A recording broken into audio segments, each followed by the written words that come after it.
박원숙의 긴급 공지입니다. 자, 박원숙 씨가 사칭 피해를 당했다고 털어놨습니다. 영상까지 직접 올렸는데요. 한번 직접 보시죠.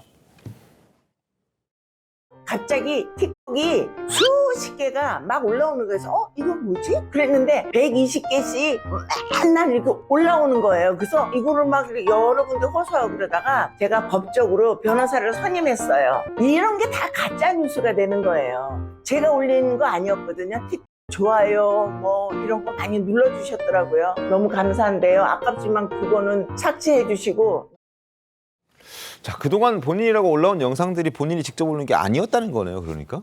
이게 이제 우리가 IT 사회, AI 사회로 가면 갈수록 훨씬 더 심각해질 수 있는 부분입니다. 이게 뭐 박원숙 씨만의 문제가 아니에요. 그렇죠. 그래서 제가 그 해외에서 좀 잠시 지내고 들어올 때 해외에 이런 부분의 우려가 굉장히 많기 때문에 어떤 걸 하냐면 그 미래 사회의 변화에 맞추는 기본 커리큘럼을 만듭니다.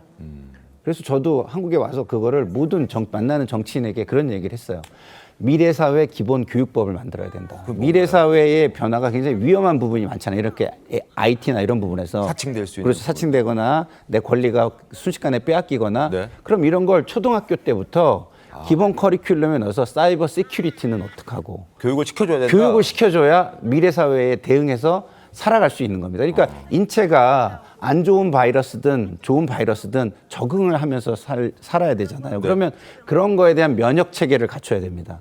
그러니까 우리 미래 세대가 이런 거에 대한 면역 체계를 갖출 수 있도록 저는 모든 5년마다 한 번씩 미래 사회에 필요한 기본 교육이 뭔지를 평가를 해서 초등학교의 커리큘럼에 넣어줘야 된다. 특히 사이버 시큐리티 이런 부분은 넣어줘야 된다 이런 생각이 듭니다. 그렇지 않으면 이런 가짜 뉴스 그다음에 가짜 어떤 기술에 의해서 희생되는 사람들이 엄청 많아질 것이다 이런 생각이 듭니다.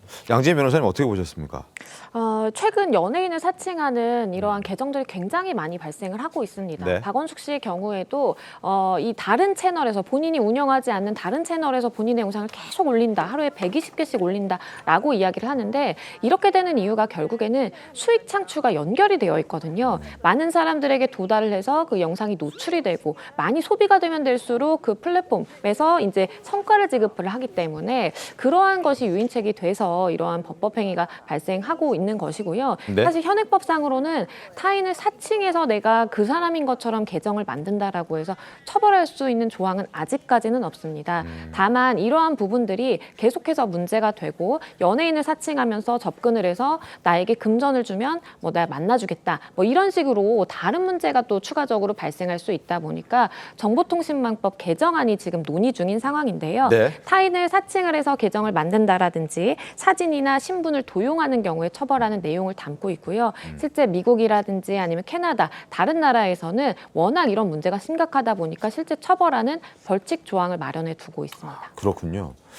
우리나라 같은 경우는 뭐 연예인들 중심으로 이런 일들이 피해가 굉장히 많이 발생하는 것 같습니다. 아무래도 유명인들이다 보니까 박원숙 씨뿐만 아니라 배우 박보검 씨도 비슷한 일로 피해를 봤던 적이 있다라고 이야기를 했습니다. 직접 들어보시죠. 사칭 계정이 점점 많아지더라고요. 사실 SNS를 막 활발하게 하는 편은 아니어서 만들어야 되나 말아야 되나 고민하다가 팬분들이 혼란스러워하시거나 혼돈 있지 않기를 바라는 마음으로 제 인스타그램을 개설하게 되었습니다. 연예인이나 정치인, 뭐 언론인도 뭐 사실 특정 직업군을 사칭하는 범죄들이 요즘 좀 유난히 많아지고 있습니다. 막을 방법이 정말 없을까요, 양지은 변호사님? 일단은 지금 상황에서는 사칭하는 계정을 만드는 것만으로는 처벌이 어렵고 다만 이러한 누군가를 사칭을 해서 금전을 요구한다라든지 내가 누구인 것처럼 속여서 금전을 탈취를 하는 것이기 때문에 사기죄 성립도 가능하고요. 그리고 이것이 성범죄와도 연결이 되는 경우가 있습니다. 내가 누구인 것처럼 언제 어디에서 만나겠다라고 해서 갔다가 낭패를 보게 되는 것이죠. 범죄의 피해자가 되는 것입니다. 그렇기 때문에 선제적으로 이러한 기회를 차단하기 위해서는 정보통신망법이 반드시 개정이 되어서 아예 그러한 이유 자체를 원천적으로 차단하는 것이 좀 필요하다라는 생각이 듭니다. 알겠습니다.